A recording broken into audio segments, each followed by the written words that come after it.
Hey.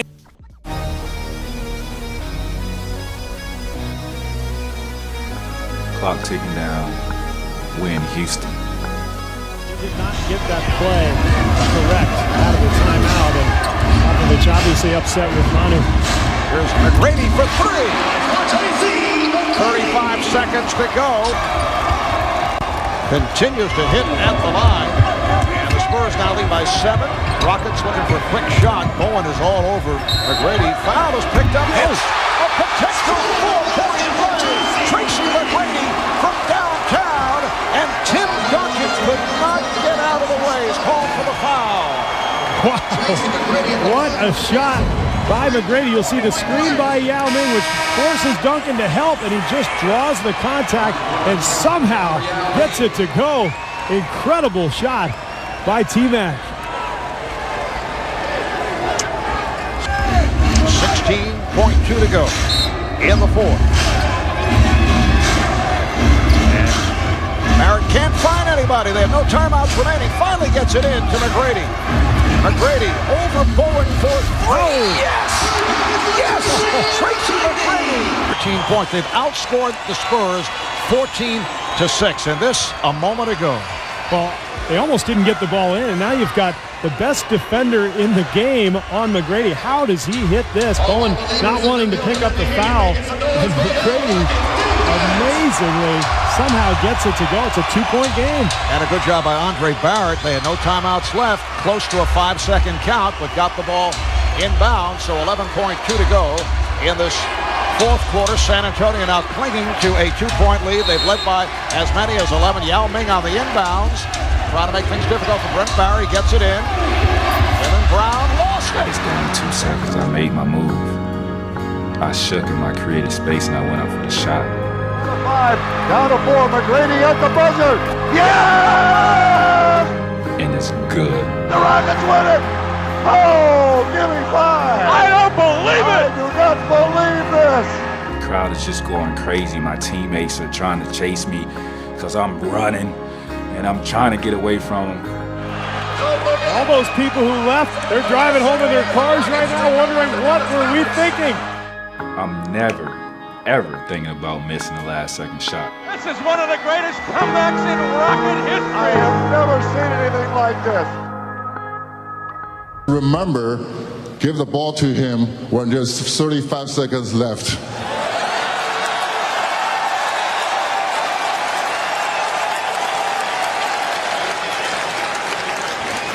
But you know what I tell my neighbor after that night when I drove home? Because he turned off the TV minutes before the game was over. I tell him that,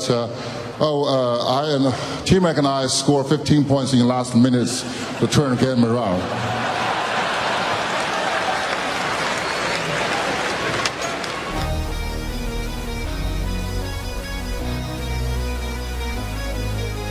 .7 seconds left. Miller for three, and he got it.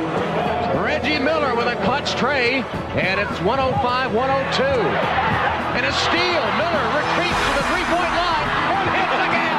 Reggie Miller has tied the game with 13 seconds remaining. Reggie Miller made a three, stole the ball, raced behind the three-point line, and hit again. One of the greatest clutch playoff performers of his generation has apparently done it again. In 95, 8 points in 8.9 seconds. Walk me through that thing, because that was just like it was like a movie. Yeah. Look, I was so disappointed and dejected in that game because I felt we had played well enough to win it. We hadn't done all the little things, the rebounding, the loose ball, the 50-50 balls, missed free throws. And it seemed that they were going to win that game. And we were only down 6 points at the time. And I knew if we got a quick three, then they're going to play the free throw game, we would have a shot to win it. Miller for three, and he got it. And I kind of nudged Greg Anthony, and he fell. I didn't know Anthony Mason was going to throw me the basketball again. And I made the three, so I knew they didn't have any timeouts. When he threw the basketball to me, I easily could have gone in for a lay-in. But I was like, well, we're down 3. Let me just scoot back, and if I make the 3, great. It's tied up. If not, oh well. So as soon as he got it, one dribble back, I made the 3. And then I think everyone got caught up in emotion, including Sam Mitchell, because maybe he thought we were down one, but it was tied up. He fouls John Starks as soon as the ball comes in, and we're running up to him like, what are you doing? It's tied. I'm like, it's okay. It's all right. Because worst case scenario, we could score at the other end. If he makes both of these, we could score at the other end, and we'll just go to overtime and take our chances. I didn't know John Starks was going to miss 2 free throws at home. And then I get the rebound, foul. That's where the 8 points. That's all she wrote. That's all she wrote. And the fans are on their feet at the Joe Louis Arena. It looks like there's going to be a full-out, flat-out standing ovation, Dave. That would do something to you, wouldn't it? I tell you what, it's like the championship of the NBA. Bill Laimbeer in the middle. He came back last time, David, and played well in New York. We're going to need him here tonight, too, because I think the Knicks are going to they're going to go down to Bill Cartwright a little more. Here is the Lord and Master, Isaiah Lord Thomas. And we're about ready to go. 108-100. Isaiah working on Sparrow. Gets a turnaround down, and he gets a foul call. Isaiah goes by Walker to the hole, flips it up and in off the window quickly. 125-121. It's a 4-point game again. Kelly trying to knock it away for more. Does, and knocks it off him out of bounds. Benson the inbound. Careful here. Isaiah takes the inbound, scores from the top for 3. 5-point game, 1:28 left. Playing defense at the timeline. No tomorrow now. 1:18 left. Isaiah with a steal on Sparrow, and he's bumped right in front of us. Yes, he is. That's and we're going to get a Sparrow foul. He hits these, George. We can go right to the wire. 108-104. 108-105. Well, you can't help but get more and more excited with every shot that drops. And especially when you're looking at a guy maybe 6'2", get the job done against all these giants, scoring from everywhere, not just outside. With 50 seconds left, 112-106. Isaiah trying to do it for the Pistons, splits the defense to the hole, throws it up and in, and he is fouled. No, he made that shot. He got hit, and he wasn't even allowed to jump.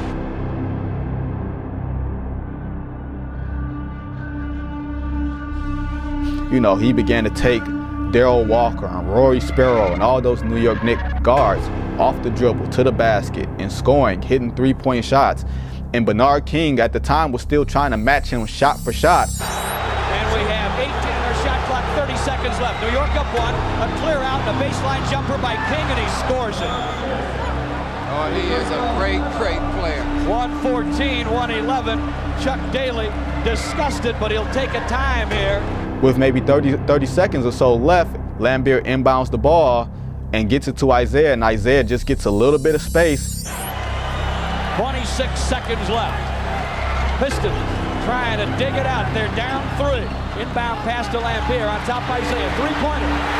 Oh! We got one! 114. Isaiah and Kelly embracing at midcourt before a thunderous ovation at the Joe Louis Arena. He was able to take the game over, basketball in his hands. Everybody in the arena, everybody on the opposing team knew that he was going to take the shot, and he was still able to knock them down time after time after time. When it was all said and done, he had scored 16 points over 90 seconds of elapsed game time, and it was an incredible thing to watch. And did they hold their breath when that shot went up like we did? Isaiah's the only one that wasn't holding his breath. He knew it was good from the release. Unfortunately, we didn't win the game, but when he pretty much put the team on his back and personally went right at the New York Knicks, you absolutely felt like you were uplifted.